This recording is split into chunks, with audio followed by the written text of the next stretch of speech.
Et maintenant, les amis, confirmation finale de Q, parce que la plupart des gens qui regardent l'émission là, c'est parce que la vignette a dit on confirme Q, etc., etc. Il y a peu de doute à présent sur l'opération militaire dont le porte-parole, entre guillemets, c'est pas exactement comme ça, mais c'est une façon poétique de décrire l'histoire. Le porte-parole se nomme Q. Okay? Si vous ne savez pas qui est Q, on a fait une pilule rouge qui s'appelle QAnon n'existe pas, Q en revanche, c'est une autre histoire. On a fait une autre émission avec Rémi de Juste Milieu. On a parlé de Q, on a essayé de réexpliquer à quelqu'un qui ne connaît rien sur cette histoire-là et qui voudrait comprendre. Et on a eu des débats très intéressants. Et puis on a fait aussi un épisode de Révélation 11 où on parle justement de l'arrivée de Q, mais un petit peu aussi de l'historique avant avec l'expérience Anonymous, après Cicada 3301. Et pour ceux qui ne savent pas, je vous conseille ça. Parce que sinon on peut pas expliquer, c'est pas une histoire qu'on peut décrire vite en 2 mots, quoi, tu vois. Donc, mais en gros, Q, c'est quelqu'un qui a commencé à publier des posts qui disaient des choses super étranges sur l'avenir. Vous allez voir ce que vous allez voir, arrestation, machin truc, etc. Et pour une raison, il semblerait que ce qu'il dit n'est pas faux. Alors, la façon qu'il publiait ça faisait qu'on ne comprenait pas tout exactement, mais aujourd'hui, l'actualité confirme 100%.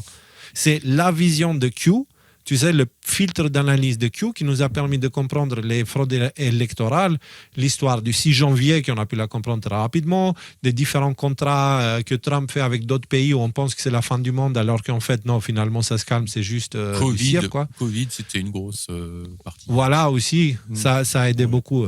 Toutes les interactions de l'ombre, etc. Et d'ailleurs, dans le thème, peut-être que l'arrestation de Maduro est justement l'arrestation qui allait choquer le monde.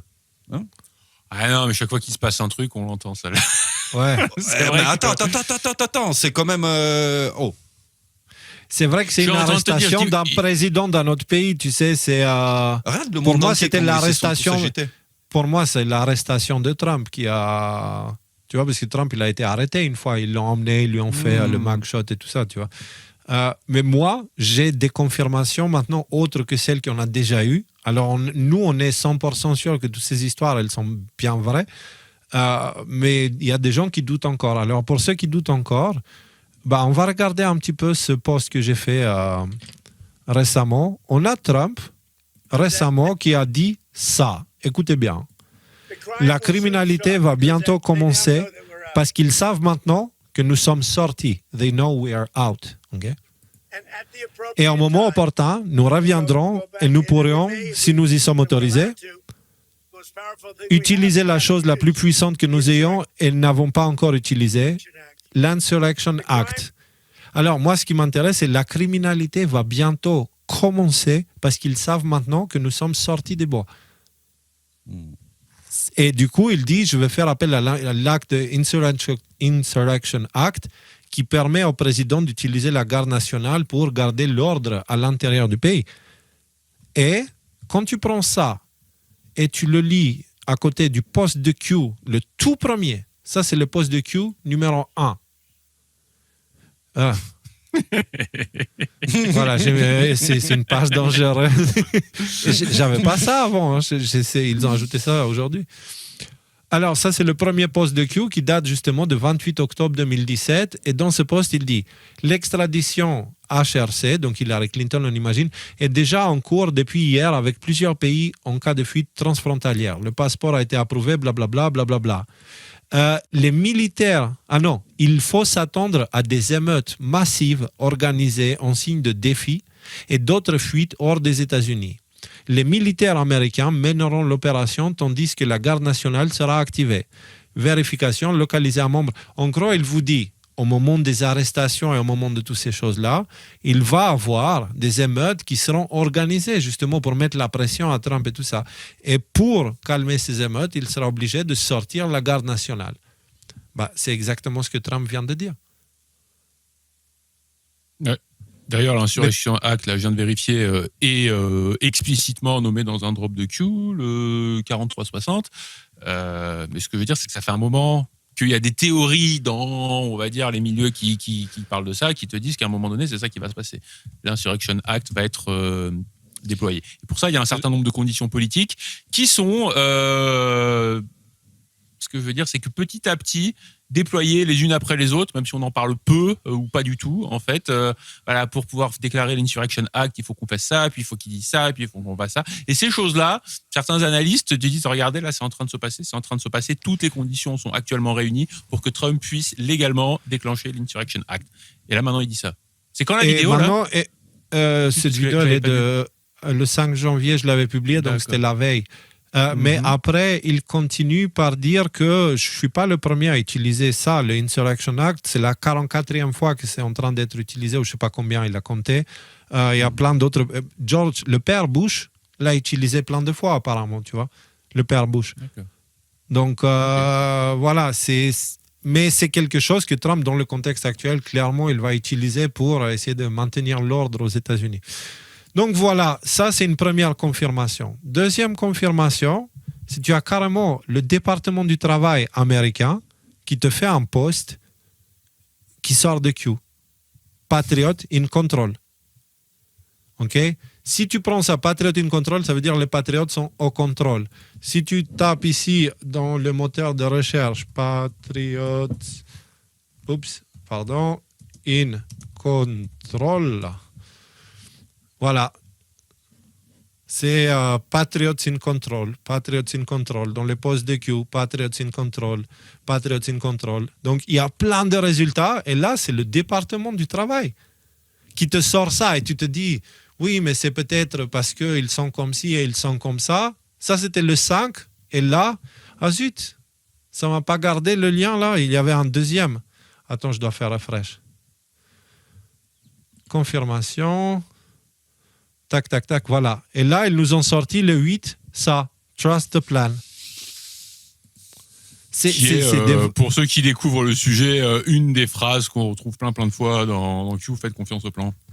On va voir ici encore une fois. Faites confiance au plan, faites confiance à Grassley, faites confiance... Voilà, Trust the Plan. 42 Trust fois. the Plan. Tout ce qui est en rouge, là, que vous voyez ici, voilà, c'est là... Trust the plan. Bref, c'est plein de fois. OK? Et là, c'est le département de travail qui parle Q, clairement. Et que tu as Trump qui confirme le premier poste de Q. Et est-ce qu'on a besoin de plus de confirmation que ça? Peut-être. Moi, j'ai plus besoin, tu vois. Mais quand même, on va regarder. Il y a Trump qui... comme vous pouvez voir ici, le 5 janvier, il a partagé cette vidéo sur Truth Social.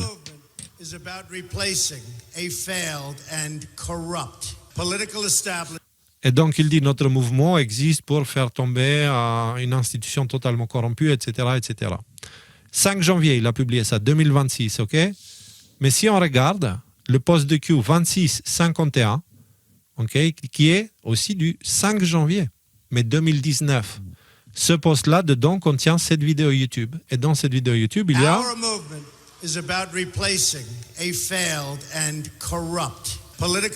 C'est la même vidéo. En gros, Trump, il a republié la même vidéo que Q avait postée le 5 janvier 2019 en 5 janvier 2026.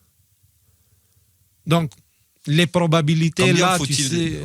combien faut-il encore de coïncidences pour qu'il y ait à un moment donné... Ouais,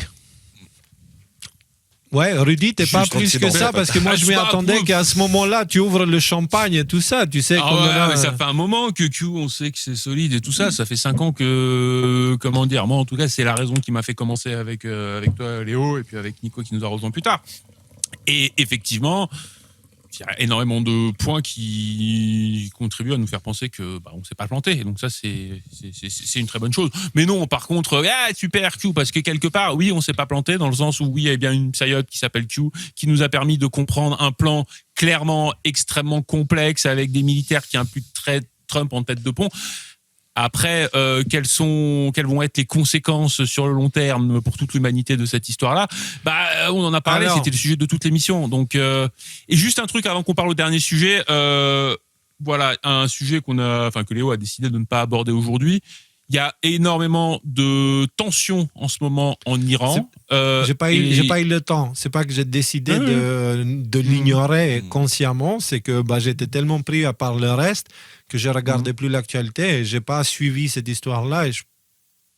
Non, mais je veux dire, il se passe des trucs en Iran, voilà, des grosses manifestations populaires depuis la fin de l'année dernière, donc les tout derniers jours de 2025.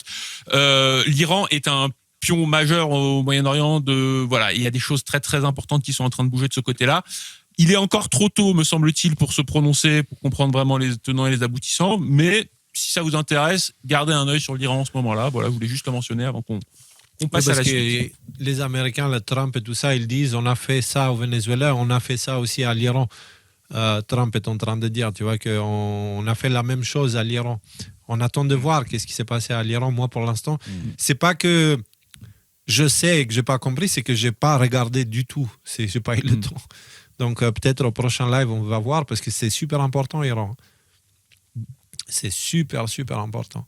Alors maintenant, j'aimerais qu'on prenne 2 secondes, pas 2 secondes, mais même quelques minutes, pour parler un petit peu de pourquoi toutes ces choses-là, pourquoi cette bête, elle doit venir et elle doit détruire la civilisation qu'on a créée, Babylone. Pourquoi ? Pourquoi Dieu, il est aussi méchant et il veut nous détruire, etc., etc. Pourquoi, tu vois ?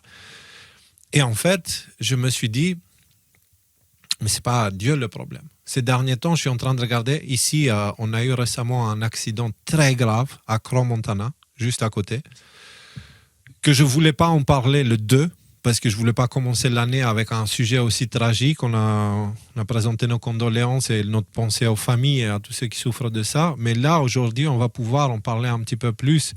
Pas en détail, pas entrer dans les détails, parce que c'est vraiment terrible ce qui s'est passé, mais plus pour voir qu'est-ce qu'on peut apprendre de ça, en fait.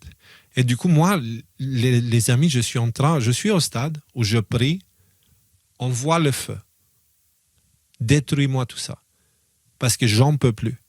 On a créé un monde de merde.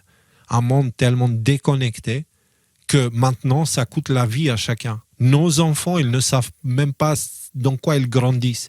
Et on est en train de fabriquer des cailloux avec des jambes et des bras, quoi, tu vois, qui sont déconnectés totalement de la réalité, du concret, du vrai.